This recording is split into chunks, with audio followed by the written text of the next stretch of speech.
केजरीवाल पर आम आदमी पार्टी की पदयात्रा के दौरान यह हमला हुआ और अब इस पर सियासी संग्राम छिड़ा हुआ है और हमले को लेकर दिल्ली की सीएम आतिशी ने गंभीर आरोप भी लगाए हैं। भाजपा के कार्यकर्ता ने अरविंद केजरीवाल पर हमला किया, कहना है मुख्यमंत्री आतिशी का।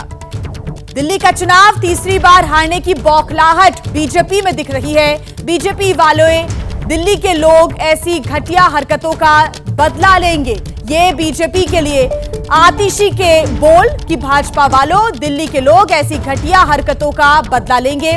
पिछली बार 8 सीटें आई थी, इस बार दिल्ली वाले बीजेपी को 0 सीट देंगे। आतिशी ने ये निशाना साधा है, जमकर प्रहार किया है। आपको बता दें कि कल एक पद यात्रा के दौरान अरविंद केजरीवाल की तरफ एक तरल पदार्थ फेंका गया था और उसकी तस्वीरें भी सामने आई थी, जिसके बाद से सियासी संग्राम दिल्ली में छिड़ा हुआ है और अब इस हमले को लेकर दिल्ली के सीएम आतिशी ने गंभीर आरोप लगाए हैं। बीजेपी के लिए यह गंभीर आरोप कि भाजपा के कार्यकर्ताओं ने अरविंद केजरीवाल पर हमला किया।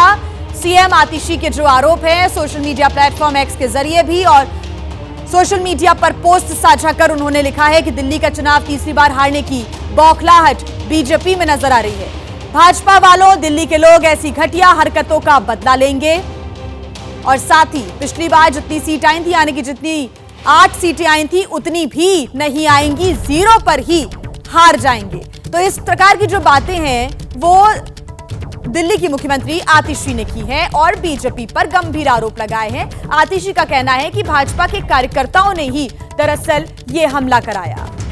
आम आदमी पार्टी का आरोप है कि केजरीवाल को जलाकर मारने की साजिश थी। जी हां, और उसके लिए हमलावर हाथ में स्पिरिट और माचिस लेकर आया था। तो बीजेपी कह रही है कि हमलावर केजरीवाल के दस्तखत से हटाया गया बस मार्शल था और इसी वजह से वो नाराज था और उसने यह हमला किया। ने उनके ऊपर स्पिरिट फेंकी, उनको जिंदा जलाने की कोशिश की गई। एक हाथ में स्पिरिट, दूसरे हाथ में माचिस। अरविंद जी के ऊपर और मेरे ऊपर वो स्पिरिट गिरी। वो अशोक झा है, कानपुर डिपो का बस मार्शल था, जिसको अरविंद केजरीवाल के एक साइने नौकरी से निकाल दिया था। जो पीड़ा है उसको व्यक्त करने की कोशिश की है अरविंद केजरीवाल। ये वो गुस्सा है जनता का जो तुमसे नहीं संभलेगा, क्योंकि तुमने लोगों को ठगने का काम किया। और ये एक मार्शल की व्यथा नहीं है, ये 10,000 से ज्यादा मार्शल है जिनको अरविंद केजरीवाल के भ्रष्टाचार के कारण हटना पड़ा। तो देखिए, लगातार इस पूरे मामले पर सियासी सरगर्मियां बढ़ी हुई हैं और इसी पर ज्यादा जानकारी के साथ हमारे संवाददाता बलराम हमारे साथ जुड़े हुए हैं। बलराम, देखिए, लगातार दिल्ली में जिस प्रकार की स्थितियां बनी हुई है उसके बाद से सियासी सरगर्मियां तेज हैं और अब आतिशी ने भी आरोप लगा दिया है। दिल्ली की मुख्यमंत्री का कहना है कि भाजपा वालों की ही यह हरकत है।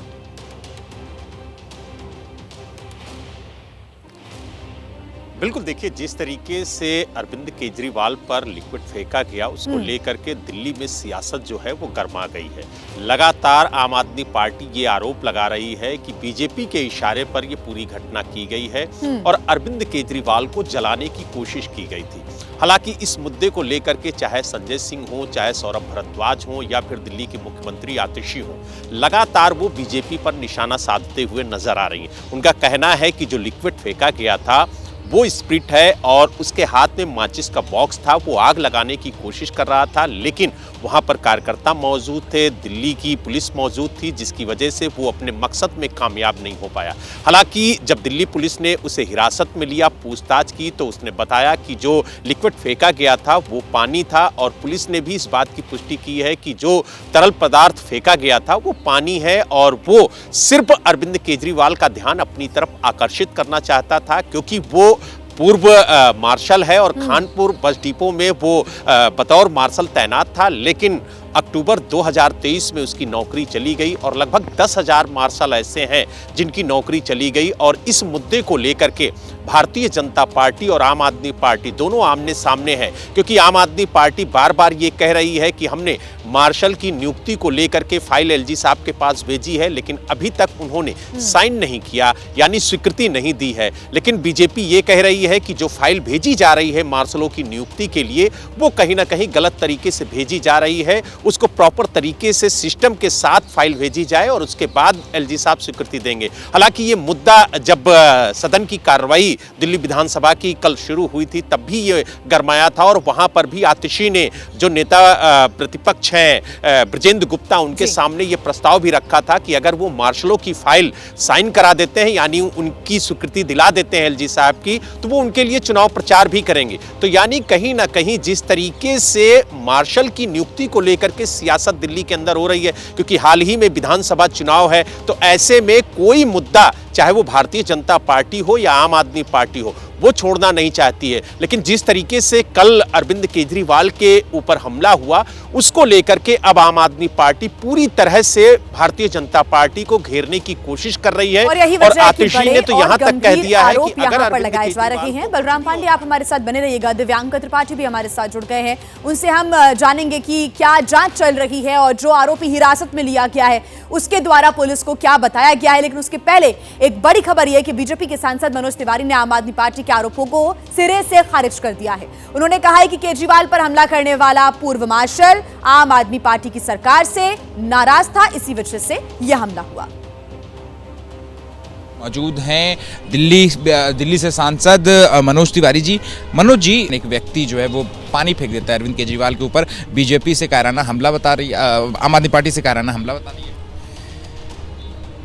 देखिए, मुझे ये पता रहते हुए कि अरविंद केजरीवाल से दिल्ली के लोग बहुत ही गुस्से में हैं, नाराज हैं, दुखी हैं, पीड़ित हैं, इसके बाद भी मैं इस बात को समर्थन नहीं दूंगा कि आप किसी पे स्याही फेंकें, किसी को फिजिकली हर्ट करें।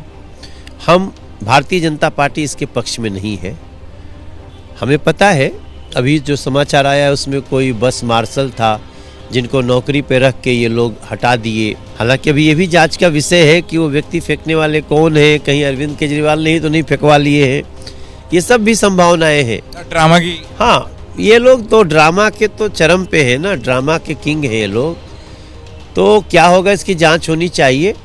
और मुझे पूरी तरह से, और भारतीय जनता पार्टी, मैं आपको विश्वास दिलाता हूँ, हम इस तरह के फिजिकली हमले के सख्त खिलाफ है। हमला पे अभी की जो मुख्यमंत्री हैं दिल्ली की आतिशी, वो तो कह रही हैं कि आज दिन दहाड़े बीजेपी के कार्यकर्ताओं ने अरविंद केजरीवाल पर हमला कर दिया और दिल्ली का चुनाव तीसरी बार हारने की बौखलाहट जो है वो बीजेपी दिखा रही है और बाकायदा चैलेंज किया है बीजेपी वालों को। या आतिशी जी हो या मनीष सिसोदिया हो या अरविंद केजरीवाल हो, अब बयान वीरता से काम नहीं चलेगा, अब कार्य वीरता बतानी पड़ेगी। आपने काम क्या किया, और ये सब स्याही वही फिकवा के और झूठी सहानुभूति लेना, अब दिल्ली की जनता बहुत समझदार। आखिरी सवाल है मेरा कि पुलिस ने जो बयान जारी किया, पुलिस ने ये भी कहा है कि बिना परमिशन के वो पद यात्रा जो है वो निकाली गई थी। हालांकि पुलिस का ये कहना है कि सिक्योरिटी हमने दी थी, लेकिन बिना परमिशन के यात्रा जो है वो निकाली गई थी और उसके बाद ये इंसिडेंस हुआ कि एक आदमी आया और पानी फेंक दिया। वो एक लीगल बात है, देखना होगा क्या होगा क्या नहीं होगा, लेकिन हम इतना छोटा नहीं सोचते। अरविंद केजरीवाल पर हुए हमले पर दिल्ली पुलिस ने बयान दिया है। बड़ी खबर आपको बता दें, और दिल्ली पुलिस ने कहा है कि केजरीवाल पर फेंका गया तरल पदार्थ पानी था। मालवीय नगर में केजरीवाल पर पानी फेंका गया था, यह दिल्ली पुलिस का कहना है। बयान सामने आया है। साथ ही दिल्ली पुलिस की तरफ से जानकारी साझा की गई है कि केजरीवाल पर पानी फेंकने वाला आरोपी का नाम अशोक झा है, खानपुर डिपो में बस मार्शल रहा है। और ऐसे में आरोपी से पुलिस की अभी भी पूछताछ जारी, और क्या खुलासे होते हैं इस पर नजर रहेगी। साथ ही पदयात्रा को लेकर भी दिल्ली पुलिस ने कहा है कि बिना इजाजत के ही केजरीवाल की पदयात्रा हुई थी।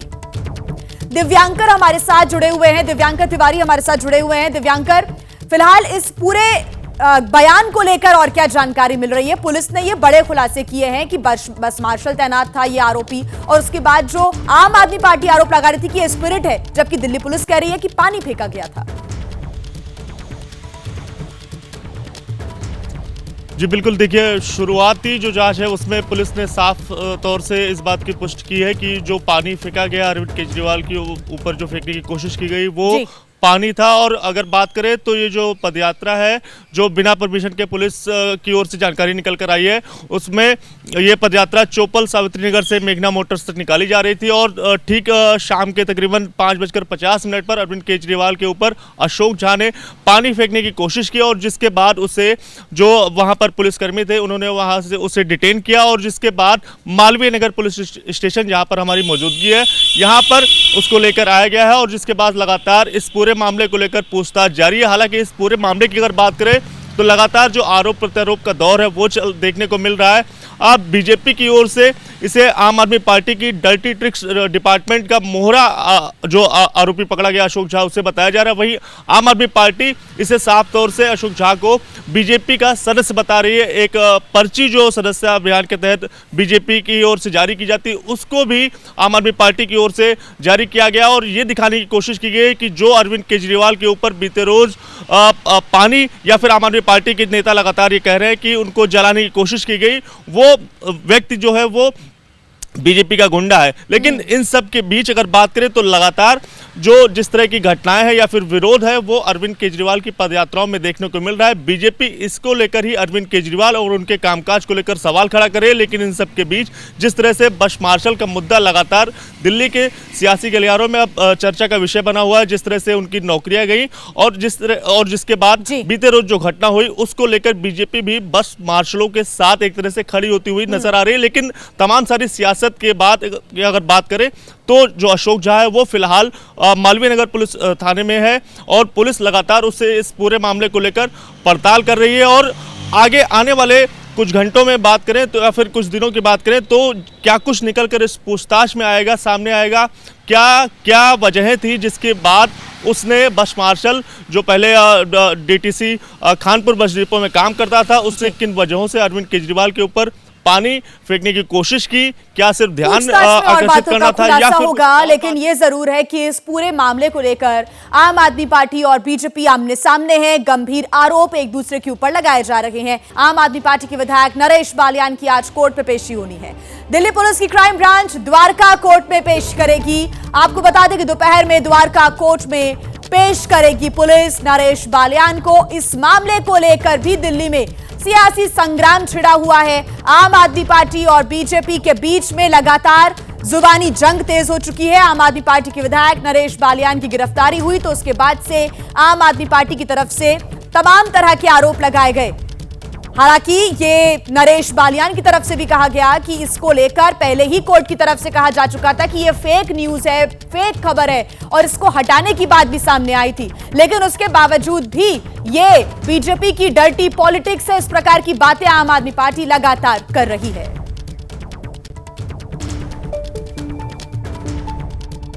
नरेश बालियान को गिरफ्तार कर लिया गया है बेबुनियाद मामले में, बिना किसी आधार के, बिना किसी साक्ष्य के। क्या ये कानून है? क्या ये अमित शाह और भारतीय जनता पार्टी का कानून है? केजरीवाल जी दिल्ली की सुरक्षा के बारे में बोलेंगे तो उनके विधायकों को आप गिरफ्तार करेंगे, उनके ऊपर आप हमले करवाएंगे।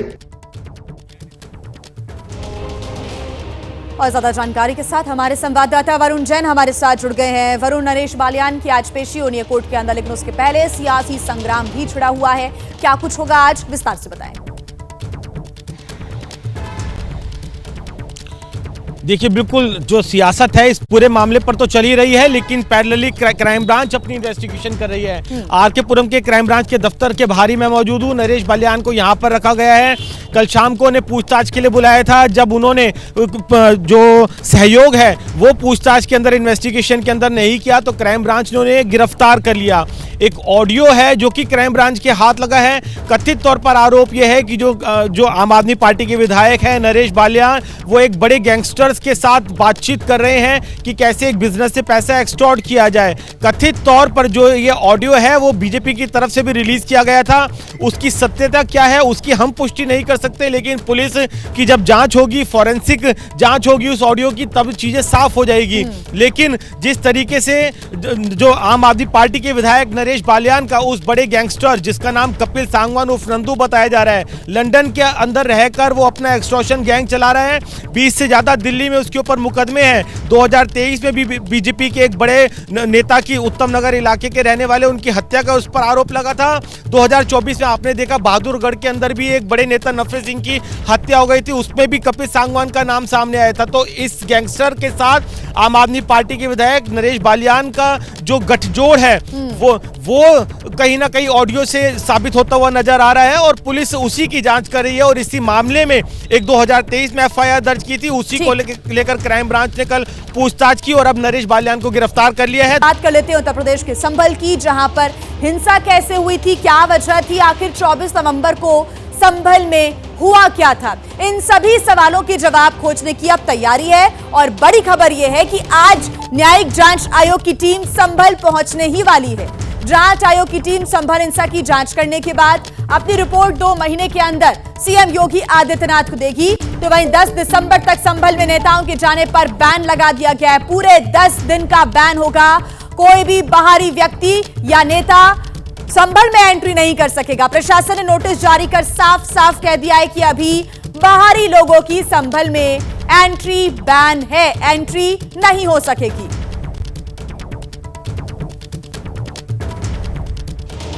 तो देखिए, संभल हिंसा को लेकर राजनीति तेज है। कल समाजवादी पार्टी के नेताओं ने संभल जाने की कोशिश की, लेकिन उन्हें रास्ते में ही पुलिस ने रोक दिया। तस्वीरें भी हमने आपको दिखाई थी, क्योंकि संभल बाहरी लोगों की एंट्री पर यहां पर अभी बैन हो चुका है। ऐसे में इस पर यूपी सरकार समाजवादी पार्टी में तलवारें भी खिंच गई है। लगातार एक दूसरे पर आरोप लगाए जा रहे हैं। सोशल मीडिया प्लेटफॉर्म के जरिए भी अखिलेश यादव ने निशाना साधा था और कहा था कि शासन प्रशासन और यूपी सरकार की ये नाकामी है। समाजवादी पार्टी ने ये निर्णय लिया है, हमारे नेता अखिलेश जी ने कहा है कि जो मृतक हैं, गोली से मरे हैं वहाँ संभल में, उनको समाजवादी पार्टी अपने तरफ से 5-5 लाख रुपया उनको देगी। तथा दूसरी बात है, हम लोग मांग करते हैं कि मृतक परिवार को जहाँ समाजवादी पार्टी ने 5 लाख दिया है, वहीं सरकार को 1 करोड़ रुपए देने चाहिए। ये हमारी मांग है कि 1 करोड़ रुपया मृतक परिवार को दे। समाजवादी पार्टी के मुखिया पूरी तरह से डिरेल्ड हैं। जो संभल में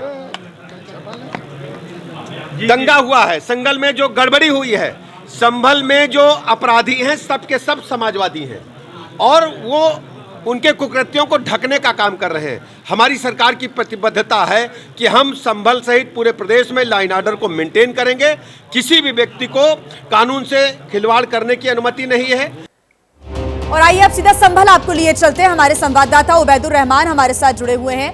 उबैदुर रहमान, इन तमाम आरोपों और प्रत्यारोपों के बीच संभल में आज का दिन बहुत जरूरी है, क्योंकि आज जांच शुरू हो जाएगी, टीम पहुंचने वाली है। पूरा अपडेट दें, आज का क्या शेड्यूल रहने वाला है?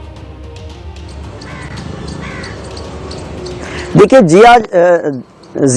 जिया देखिए, जो संभल में 24 नवंबर को हिंसा हुई थी, उसको लेकर के उत्तर प्रदेश सरकार ने 3 बड़े रिटायर्ड अधिकारियों की एक न्यायिक जांच आयोग टीम बनाई है, जिसमें एक रिटायर्ड जज है, एक रिटायर्ड आईपीएस अधिकारी हैं और एक आईएएस अधिकारी हैं। ये जांच टीम जो है मुरादाबाद देर रात पहुंच गई है और अब से थोड़ी देर बाद ये जो जांच आयोग है ये संभल के लिए रवाना होगा। वहां पर संभल में 4 मुख्य बिंदुओं पर इस जांच आयोग को जांच करनी है। नंबर 1 ये है कि जो घटना हुई है क्या वो सुनियोजित थी, उसके पीछे कोई साजिश थी या नहीं।